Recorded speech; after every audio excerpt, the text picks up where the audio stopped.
देशामध्ये अघोषित आणीबाणी सुरू असल्याचं खासदार बळवंत वानखडेंनी म्हटलेलं आहे। 1975च्या आणीबाणीपेक्षा आताची आणीबाणी भयंकर असल्याचं ते म्हणतायत। तर दोन मुख्यमंत्र्यांना जेलमध्ये टाकलं जातं असंही वानखडे यांनी म्हटलेलं आहे। ईडी आणि सीबीआयच्या माध्यमातून विरोधकांना धमकावलं जात आहे असा आरोप काँग्रेसचे खासदार बळवंत वानखडे यांनी भाजपवर केला आहे। तर 1975च्या आणीबाणीला आरएसएसचा सुद्धा पाठिंबा होता असं वानखडे म्हणाले।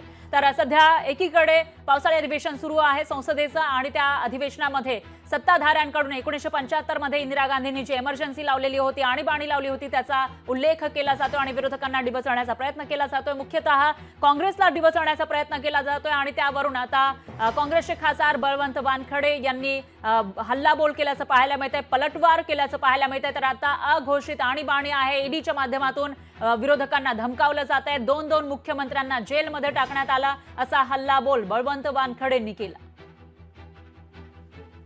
आज जी आणीबाणी चालू आहे देशात अघोषित, की राज्याचे राज्यातील दोन मुख्यमंत्री तुरुंगात डांबले जातात।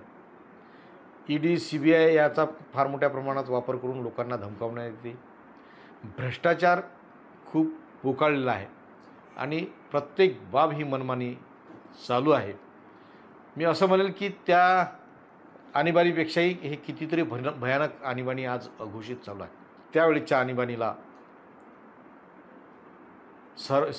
आरएसएसचे संघचालक बाळासाहेब देवरस यांनी सुद्धा पाठिंबा दिला होता। म्हणून त्या आणीबाणीचा विचार न करता या आणीबाणीचा आज केंद्र सरकारने विचार करावा। लोकशाही मराठी ऐका, पहा, जागरूक रहा।